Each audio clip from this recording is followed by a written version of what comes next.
My sister accused my wife of poisoning Mom, so I secretly investigated, exposed the truth, and watched her entire life collapse.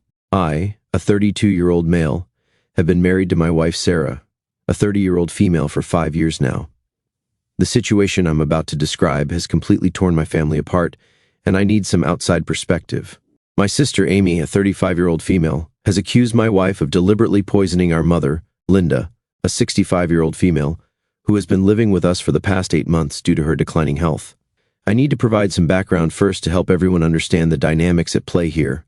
Our mother was diagnosed with a rare autoimmune condition last year that severely affects her ability to digest food properly. She started having severe reactions to foods she'd eaten her whole life, and her condition deteriorated to the point where she could barely take care of herself. Her doctors recommended she move in with family members who could monitor her diet and help with her daily care. Since I have a large house in the suburbs and Sarah works from home as a nutritionist with her own practice, we offered to take Mom in. It seemed like the perfect solution. Sarah has extensive knowledge about dietary restrictions and autoimmune conditions, plus she's home most of the day to help Mom. Amy wasn't happy about this arrangement from the start because she felt that, as the older sibling and a registered nurse, she should be the one taking care of Mom. However, she lives in a small 2-bedroom apartment with her 2 teenage kids, a 14-year-old female and a 16-year-old male, and works 12-hour shifts at the hospital, so it wasn't practical for Mom to live with her. Sarah has been absolutely amazing with Mom's care from day one. She completely reorganized our kitchen to prevent cross-contamination, researched recipes that Mom could digest easily, prepared all her meals separately using dedicated cooking utensils, and even started a detailed food diary to track what foods caused reactions. She also accompanied Mom to all her doctor's appointments and took detailed notes about her condition. Mom's health had actually been improving steadily for the first 6 months she lived with us. Her episodes of stomach pain became less frequent, and she was even able to start taking short walks around the neighborhood with Sarah. Things changed about 2 months ago when Mom started having severe stomach pains and vomiting episodes again. Sarah immediately adjusted her diet and contacted her doctors, but the symptoms persisted. That's when Amy started getting more involved, but not in a helpful way. Amy began visiting more frequently after Mom's symptoms worsened. She would show up unannounced, sometimes during her hospital breaks or between shifts, claiming she wanted to check on Mom.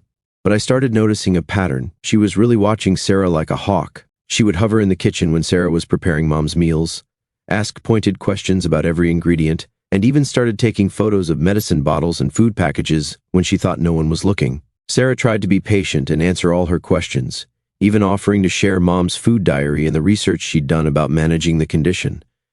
Amy's behavior got increasingly aggressive. She started making snide comments about Sarah's qualifications, suggesting that being a nutritionist wasn't the same as being a real medical professional like herself. She would question every decision Sarah made about Mom's care, from the brands of supplements she bought to the time she served meals. When Sarah suggested trying a new type of protein shake recommended by Mom's doctor, Amy spent hours researching the brand online, trying to find negative reviews. Last week, everything came to a head. Mom had a particularly bad episode and had to be rushed to the hospital. While we were all in the waiting room, Amy suddenly started screaming at Sarah, accusing her of deliberately contaminating Mom's food with ingredients she knew would trigger reactions. According to Amy's theory, Sarah was feeling burdened by Mom's care, despite never showing any signs of this, and was slowly poisoning her to force her into a nursing home where she wouldn't be our problem anymore. When I asked Amy what evidence she had for these outrageous accusations, she claimed that, as a nurse, she had noticed patterns in Mom's symptoms that suggested deliberate food contamination. She brought up how Sarah had mentioned feeling tired during a family dinner 3 months ago. Who wouldn't be tired after working in caregiving? She also referenced an incident where Sarah had forgotten to buy Mom's special bread during a grocery run, twisting it into proof that Sarah was negligent. The final straw for Amy was apparently finding an open package of wheat flour in our kitchen. Mom is severely gluten intolerant, which Amy claimed was proof that Sarah was secretly adding it to Mom's food. The truth is, I bought that flour because I wanted to try baking bread during my time off after watching some cooking shows. Sarah had specifically told me to keep it in a cabinet away from Mom's ingredients, and she even labeled the cabinet as contains gluten to prevent any mix-ups.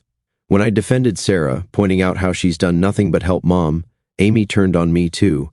She accused me of being manipulated and blind to what was happening under my own roof. Then she dropped what she thought was her biggest piece of evidence. She claimed she had been collecting samples of mom's food for the past month and had them tested at her hospital's lab. According to her, these tests showed traces of substances mom was allergic to. When I demanded to see these test results, she got defensive and said she couldn't show them because she had technically done the testing unofficially. Mom was obviously distraught hearing all this. Sarah was in tears, not just from the accusations, but from hearing how Amy had apparently been suspicious of her for months while pretending to be civil. I lost my temper and told Amy to leave the hospital. I told her she was no longer welcome in our house unless she apologized to Sarah and admitted she was wrong. She refused and instead threatened to report Sarah to Adult Protective Services. Looking back, there have been signs of Amy's hostility towards Sarah from the beginning of our relationship.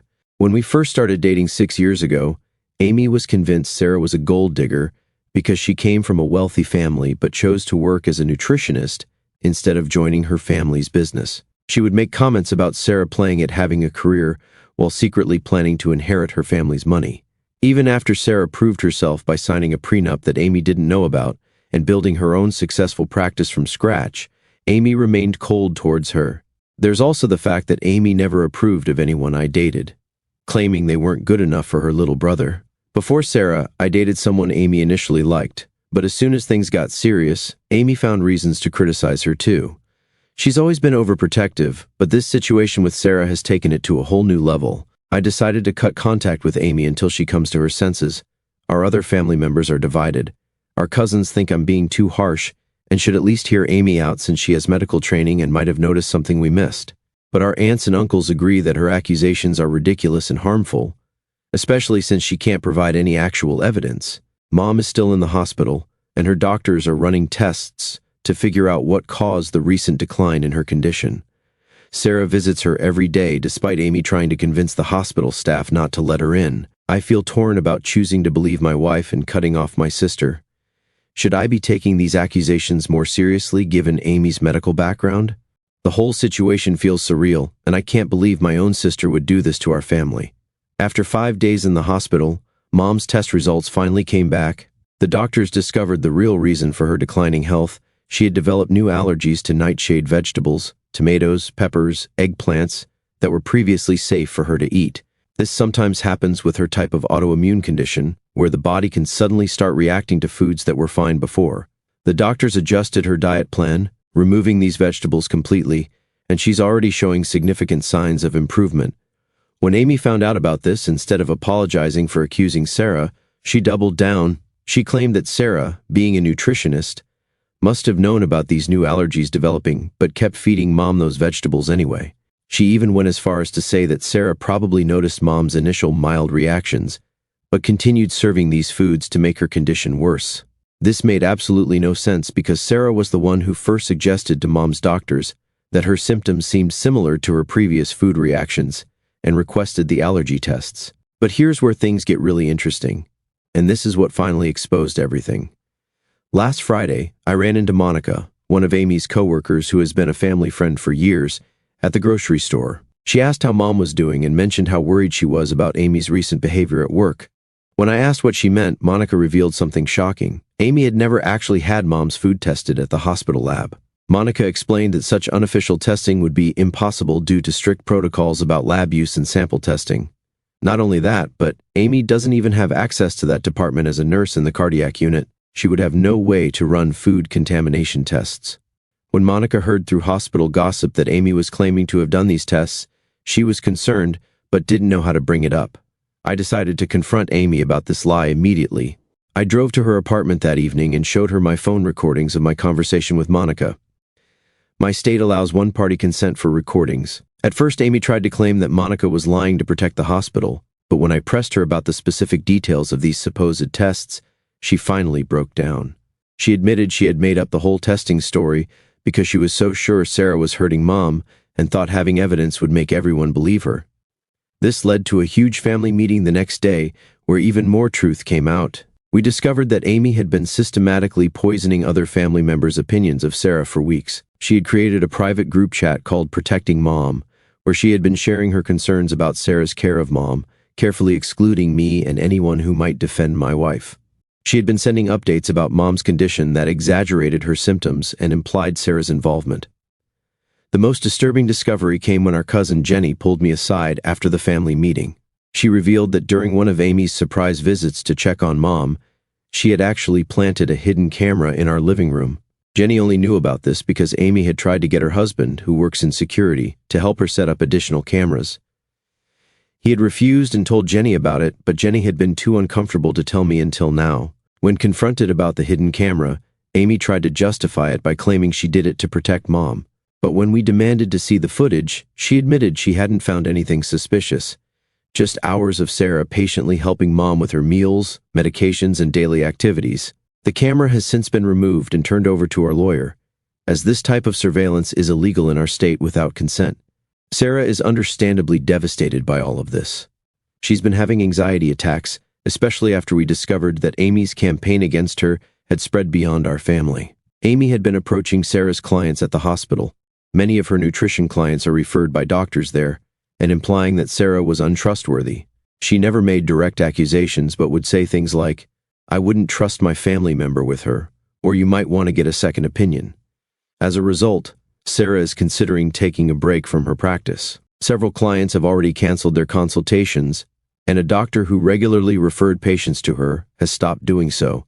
She's worried her professional reputation has been permanently damaged by Amy's rumors. I've consulted a lawyer about possible legal action against Amy for defamation and illegal surveillance. The lawyer believes we have a strong case, especially with the hidden camera evidence and the documented lies about the hospital tests. Most family members are now firmly on our side after learning about Amy's deception, but some still think we should work things out because we're family. They keep saying things like, "She was just worried about Mom," or "Her heart was in the right place."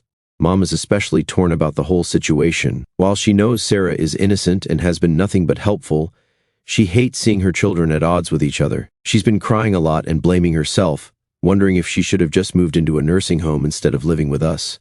Sarah and I keep reassuring her that none of this is her fault, but it's hard seeing her so distressed. I'm planning to move forward with the legal action, regardless of what anyone thinks. Amy's lies and actions have nearly destroyed my wife's professional reputation and have caused serious emotional distress to our entire family. While going through old family photos with Mom during her recovery, we stumbled upon something that has completely changed our understanding of Amy's behavior. In an old photo album from 15 years ago, we found a stack of letters and engagement party invitations that revealed a shocking connection. Amy had actually been engaged to James, Sarah's cousin. Mom confirmed the story. Apparently, Amy and James had dated for 3 years and were engaged to be married. The engagement ended abruptly when James left Amy for another woman just 2 months before their planned wedding. Amy was devastated and had to cancel everything. She took it so hard that she moved to another state for a year to recover. When she came back, she never mentioned James or what happened, and the family respected her wishes by never bringing it up. Sarah had no idea about any of this because she wasn't close to that side of her family growing up. She was away at college when all this happened, and James was the black sheep of their family, who everyone avoided talking about. The few times Sarah had mentioned James in passing, Amy had never shown any reaction that would suggest their history. But here's where it gets even more complicated. Our lawyer, while investigating Amy's defamation campaign against Sarah, discovered what might have triggered Amy's recent obsessive behavior. James has recently moved back to our city with his wife, the same woman he left Amy for, and their 3 kids. He's now a successful wellness entrepreneur and is planning to work with Sarah on developing a nutrition program for his company's employees. After some digging, we found out that Amy had learned about this business connection about a week before she started intensifying her accusations against Sarah. She had seen a promotional email from Sarah's nutrition practice announcing the upcoming collaboration. The project would have been a huge opportunity for Sarah's career, but now it's on hold because of all this drama. The timing explains why Amy suddenly escalated from general hostility to active sabotage. Finding out that Sarah would be working closely with James must have triggered all her unresolved feelings about the failed engagement. Instead of dealing with those feelings, she projected all her anger and resentment onto Sarah. We tried to organize a family therapy session to work through this mess. Our Aunt Susan, who's a counselor, offered to mediate, but instead of attending, Amy sent a lengthy email to the entire family. In it, she accused me of betraying her by choosing my rich wife's family over my own blood relatives. She went on a rant about how the wealthy always protect each other, completely ignoring that she was the one who had fabricated evidence and illegally recorded people in our home. The most concerning part of her email was how she tried to rewrite history, claiming she had always known Sarah was just like James and had been trying to protect our family from more heartbreak. She even suggested that Sarah and James might be planning something behind my back, which is absolutely ridiculous since Sarah barely knows him. The hidden camera incident has had serious professional consequences for Amy. When her hospital found out she had secretly recorded people in a private residence, they launched a formal investigation. They're concerned about potential violations of patient privacy protocols. Apparently, Amy had accessed Mom's medical records at the hospital multiple times without authorization, even though she wasn't involved in Mom's care. She's been suspended pending the investigation's outcome. Some family members who were initially sympathetic to Amy have changed their minds after learning about her history with James. They now see her accusations against Sarah as part of a larger pattern of unresolved issues and misplaced revenge. However, Amy's kids are caught in the middle of all this. Her daughter told me that Amy has been obsessively watching old videos from when she was with James and crying about how her life could have been different.